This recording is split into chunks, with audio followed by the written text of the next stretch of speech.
Welcome to வெந்தே kitchen. இன்றைக்கி தேன்குழல் முறுக்கு வீட்டிலையே எப்படி செய்கிறதுன்னு நம்ம பார்க்க போகிறோம். வாங்க எப்படி செய்கிறதுன்னு பார்க்கலாம்.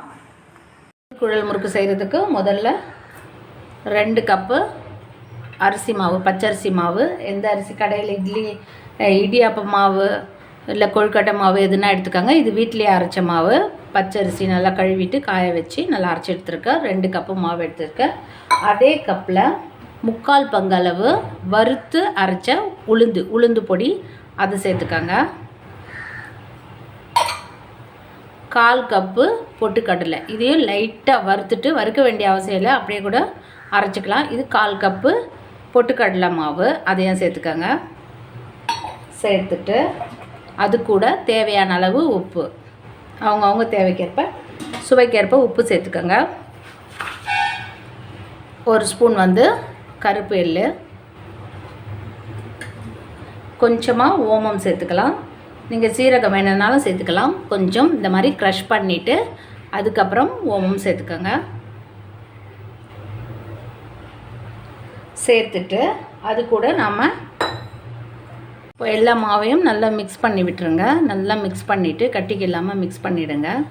மிக்ஸ் பண்ணிவிட்டு அது கூட இப்போ நம்ம நமக்கு எண்ணெய் வேணும்னா எண்ணெய் சேர்த்துக்கலாம். சூடான எண்ணெய் 2 டேபிள் ஸ்பூன் சேர்த்துக்கோங்க. அப்படி இல்லைன்னா பட்டர், நெய் எது வேணால் சேர்த்துக்கலாம். நான் இன்றைக்கி பட்டர் மெல்ட் பண்ணிவிட்டு நான் சேர்த்துக்கிறேன். கொஞ்சமாக 2 டேபிள் ஸ்பூன் அளவுக்கு சேர்த்துக்கோங்க. சேர்த்துட்டு நல்லா மிக்ஸ் பண்ணிடணும். ஃபுல்லாக மிக்ஸ் பண்ணிவிடுங்க. மாவோட இந்த வெண்ணெயெல்லாம் நல்லா மிக்ஸ் ஆகிற மாதிரி நல்லா பிசைஞ்சு விட்டாச்சு. இப்போ நம்ம தேவையான அளவு தண்ணி விட்டு நம்ம பிசைஞ்சிக்க போகிறோம். நமக்கு தேங்காய் பால் வேணும்னாலும் அதையும் போட்டு பிசைஞ்சு எடுத்துக்கலாம். நான் இன்றைக்கி தண்ணியில் தான் பிசைஞ்சு எடுத்துக்க போகிறேன். கொஞ்சம் கொஞ்சமாக தெளித்து நல்லா ரொம்பவும் கெட்டியாக இருக்கக்கூடாது, அதே சமயம் ரொம்பவும் லூஸாக இருக்கக்கூடாது. அந்த மாதிரி நம்ம மாவு பிசைஞ்சு எடுத்துக்கலாம். இந்த அளவுக்கு மாவு பிசைஞ்சாச்சு. இப்படி இருக்கணும். நம்ம அப்படி ப்ரெஸ் பண்ணி பார்த்தா இந்த மாதிரி அழுந்தணும். அந்த அளவுக்கு பண்ணியாச்சு. இதை நல்லா மூடி ஒன்று போட்டு வறண்டு போகாத அளவுக்கு வச்சுக்கணும். இப்போ எண்ணெயை சூடு பண்ணிவிட்டு நம்ம இன்றைக்கி தேங்காய் எண்ணெயில் தான் இந்த தேன்குழல் முறுக்க பொரிச்சு எடுக்க போகிறோம். அதனால் இதை எண்ணெயை சூடு பண்ணி பொரிச்சு எடுத்துடலாம்.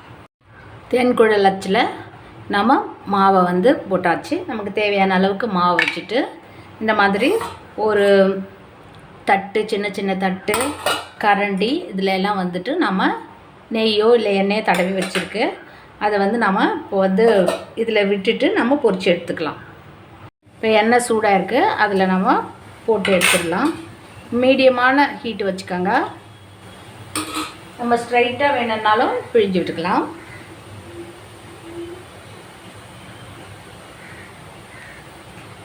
இந்த மாதிரி நம்ம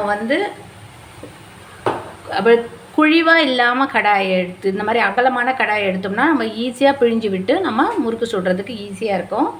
இந்த மாதிரி ஒரு பக்கம் இந்த சலசலப்பு அடங்குனதும் அடுத்த பக்கம் நம்ம திருப்பி விடலாம்.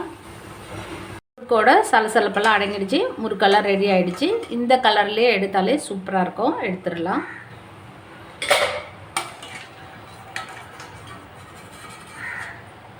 சூப்பரான தேன்குழல் முறுக்கு ரெடி ஆகிடுச்சு. நம்ம தேங்காய் எண்ணெயில் சுடுறப்ப அதோட வாசனையும் சூப்பராக இருக்கும், டேஸ்ட்டும் சூப்பராக இருக்கும். அதே மாதிரி எல்லா முறுக்கும் நம்ம சுட்டி எடுத்துடலாம். தேன்குழல் முறுக்கு வீட்டிலேயே சூப்பராக ரெடி ஆகிடுச்சு. இது செய்கிறதுக்கு ரொம்பவும் ஈஸி. நான் சொன்ன அளவே போட்டு செஞ்சு பாருங்கள்.